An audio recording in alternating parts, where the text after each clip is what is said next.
Are there plans by the IEBC to relocate the National Tallying Center from Bomas of Kenya to another location? And if indeed there is this plan, what do you think is the motivating factor for this change to be effected? We are going to answer those two questions in this analysis, and I want us to look straight at the Twitter handle of Jerotich Say. Jerotich Say, oh my goodness, guys. I want us to look directly to the Twitter handle of Jerotich Say, who was a Linda Katiba, until now is a Linda Katiba champion. She posted something in her Twitter page, and I want us to look at it critically, raising this fundamental question. That was on 2nd April, that was on Sunday. Wakenya, is it true that a super secure tallying center is being built in the Ruaraka NYS compound under heavy guard? Could this be a back office of sorts? Then she tagged IEBC. Please confirm the official location of the National Tallying Center that will be used in August 2022. So Jerotich Say was asking IEBC where they are going to have the National Tallying Center. Now, if you look at the replies, there is a gentleman here known as Mushiri Gishuri, and he responded, he replied to that. Of course, Lord Abraham said that it was Bomas of Kenya. Then Mushiri said, hello Jerotich, I stay around that area and I can confirm this as true. The new tallying center is actually complete.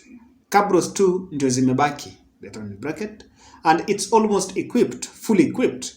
The accurate location is right opposite the NIS headquarters and next to the infamous Lamada Hotel. So this is here. The question is, and ABC had not responded by the time I was doing this analysis. They had not responded to this. So before we answer what might have really motivated the scenarios that are playing now that can motivate such a move, I want us to put the issue of the tallying center to some specific context. The tallying center, there is the National Tallying Center. And the National Tallying Center is the one that in 2013 and 2017 and even 2007, it was the Bomas of Kenya. In the constituency also, they are constituency tallying center, I think county tallying centers, those ones are also there. But then the national one is this one, is the one that that Jerotich is talking about. So, one thing that is happening lately, there are three conversations I want us to look at. I want us to bring in our mind as we look at this. UDA team or Ruto's presidential team had made it clear that there were plans for the team also to have their own parallel tallying center.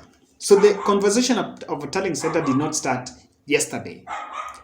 Then also, there was also another report that emerged that Davis Chirchir, who was appointed as Chief of Staff in the Office of Deputy President, had been granted access to the back room of IEBC servers. Of course, this was all there. So these are some of the few smokes that we have been gathering. Now, I want you to ask yourself a question. If IEBC is moving the National Tallying Center, or a question, let's just ask ourselves, is Jerotich Say a messenger that has been sent by someone to ask IEBC this question? Or she's asking on behalf of Linda Katiba?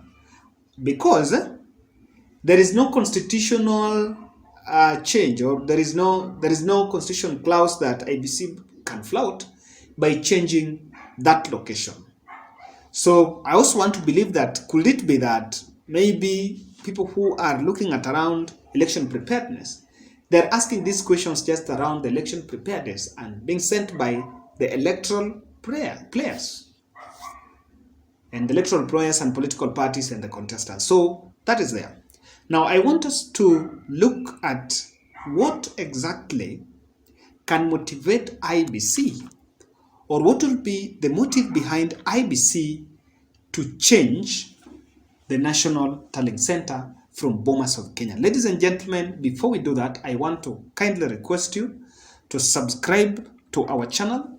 And today being a Sunday, I think you just sit home, relax, and enjoy. Enjoy as we take you through this interesting analysis. I can promise it will be interesting analysis. Now, before we do that, there is something I need to remind you. Are you someone who is struggling with power blackouts? Then a solution for you is a power backup. Now I have a solution for you. If you look at this poster here, this is Instalight. I want to get it for you here. Yes. This is Instalight. Instalight is a company that installs power backup systems in schools, hospitals, residential houses, and all other areas. You can look at that at different packages that they have. And more importantly, check out their number. There is 0722 818 883. And I can assure you that you will get the service. And please tell the person that you talk to that you've been sent by Kevin. You'll get some discounts there. Now, what is happening? Number one is this, ladies and gentlemen. IEBC might be keen to relocate from Bomas of Kenya to avoid maybe an imminent political infiltration or penetration. Let me say penetration. One thing that IEBC must do is they must make sure that the electoral systems, both software and hardware, are secure, transparent, and credible, and accountable. So one thing they're doing, this could be a wider scheme to make sure that they get a neutral place. People have gotten used to Bomas of Kenya, and maybe they're also feeling like political players might be planning maybe to hack these systems from the Bomas of Kenya, because they know that initially their systems were installed around Bomas of Kenya, and some of the people that have been at ICC, at the IEBC rather, are now playing very pivotal role in election management amongst these political parties, just naming the Davis Chirchir. So they might be going there because it's first close to NIS, and of course the security of the software and the hardware is really secured. That will be number one. Number two, could there be deeper poll plans with this? And I see, when I read that tweet, I was going through the comment section, and a running question that people are asking is this a plan by the deep state to move and maybe micromanage the polls from that point? It will be premature to ask that question. But again, this is some things, because it will be, for some reasons, it will be suspicious. Someone might say, okay, it will be suspicious because of this or the other person. So I also want to believe, and let me ask a question that for me, I don't appreciate it. I don't know how deep is deep state. That one I can say and repeat. But one thing I feel is, I don't think that really even penetration or manipulation of the polls can go to an extent beyond imagination of the human being. If someone gets 36%, that person cannot be made a president with 54%. If someone gets 71%, that person cannot be denied presidency if the computer has 32%. And I have not mentioned names. So what exactly am I saying? What I'm saying here is that I think the notion and the narrative that, of course, the polls can be manipulated at some point, I don't appreciate it, but that is my personal opinion. So you can also tell us What do you think?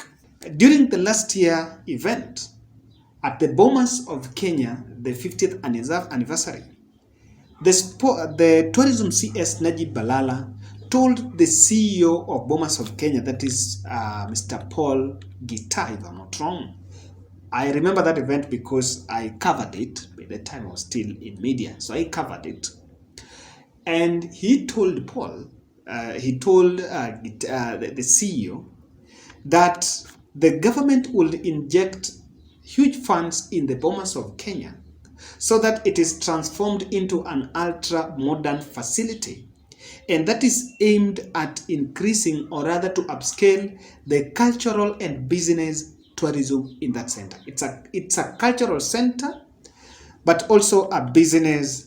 It can also be business tourism. What business tourism kizungu, but what this means is it's a place that can host conferences, that can host seminars, international conferences and seminars, like even the AU summits and the African Union events. Now that is what Najib Balala said.